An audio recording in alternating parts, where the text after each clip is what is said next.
मिट्ठू तोता और रानू चिड़िया सुबह से बैठे हुए थे। तोते भैया अब चलें, ये किसान तो घर जाएगा नहीं और ना ही हम किसान की मकई खा सकते हैं। रानू चिड़िया, लेकिन वो कालू कौवा कैसे हर रोज किसान की मकई ले जाता है?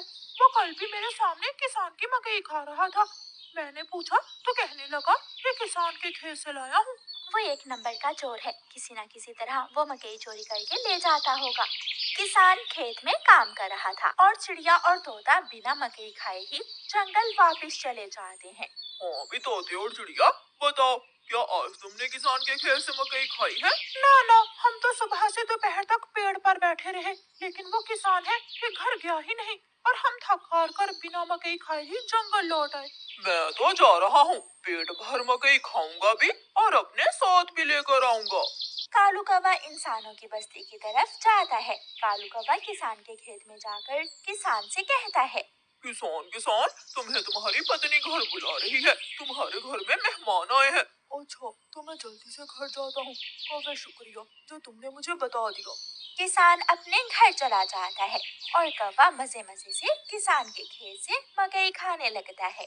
नहीं, मैंने तो आपको नहीं बुलाया। क्या मेहमान नहीं आए थे? तो फिर उस काले कौवे ने मुझसे झूठ क्यों बोला? कौवा झूठा है, मैंने तो उसे नहीं भेजा।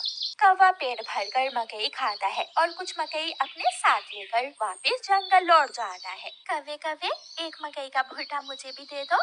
ना, मैं तो मकई का भुट्टा किसी को नहीं दूंगा, बहुत मुश्किल से लाया हूँ मैं। कौवा चिड़िया के सामने बैठकर मकई का भुट्टा खा रहा था और चिड़िया के मुंह में पानी आ रहा था। दूसरे दिन कौवा फिर से किसान के खेत में जाता है और किसान से कहता है, किसान, मैं अभी तुम्हारे घर से आया हूँ, तुम्हारे बेटे को तेज बुखार है, जल्दी से घर जाओ। कौवे की बात सुनकर किसान घबरा जाता है और कुछ सोचे बिना अपने घर भाग जाता है और कौवा मजे से मकई खाने लगता है। कहाँ है मेरा मुन्ना? मुन्ना तो बाहर खेलने गया हुआ है। क्या मेरा मुन्ना ठीक है? हाँ, मुन्ना तो बिल्कुल ठीक है। तो फिर इसका मतलब आज फिर उस शरारती कौवे ने मुझसे शरारत की है। उसने मुझसे कहा कि मेरे मुन्ने को बुखार है, मैं जल्दी घर जाऊं। वो कौवा जरूर आपको घर भेजकर खेत से फसल खाता होगा। मैं कल देखूंगा वो कौवा कैसे मुझे उल्लू बनाकर मेरे खेत से मेरी फसल खाता है। कौवा जंगल जाकर बहुत खुश था।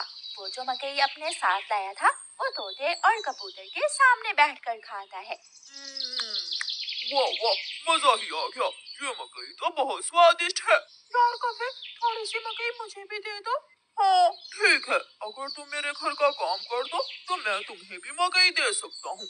मैं भी करूँगा, मैं भी कभी आपके घर का सारा काम करूँगा, मुझे भी मकई दे देना। ठीक है, तो फिर जल्दी से मेरे साथ आ जाओ। कौवा कबूतर और तोते को अपने घर ले जाता है। तोते, तुम जल्दी से मेरे घर की सफाई सुथराई कर दो और कबूतर तुम जल्दी से मेरे सारे बर्तन धो दो, फिर मैं तुम दोनों को मकई दूंगा। फिर कबूतर अपने काम में लग जाता है और तोता कौवे के घर की सफाई सुथराई करने लगता है। दोनों अपना अपना काम खत्म कर देते हैं। कौवे, मैंने काम कर दिया है, अब मुझे मकई दे दो। मैंने भी काम कर लिया है, मुझे भी मकई दो।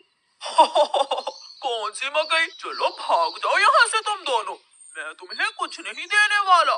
तुम धोखेबाज हो, तुमने धोखे से हमसे अपना काम करवाया और अब हमें भूखे ही भेज रहे हो। कबूतर और तोता वहाँ से चले जाते हैं। कौवा हर रोज की तरह अगले दिन भी किसान को पागल बनाने के लिए किसान के खेत में चला जाता है।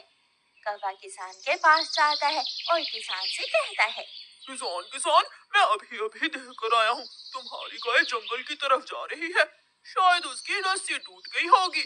मेरी गाय को तो शेर खा जाएगा। कौवे, मैं जल्दी से जाकर अपनी गाय को बचाता हूँ। किसान वहाँ से जाता है, लेकिन आज किसान थोड़ी दूर जाकर पेड़ के पीछे छुप जाता है।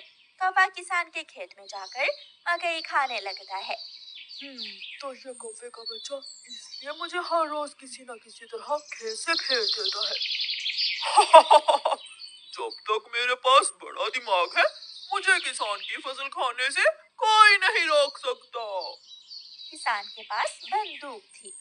किसान बंदूक चलाता है और गोली सीधी जाकर कौवे की टांग पर लगती है।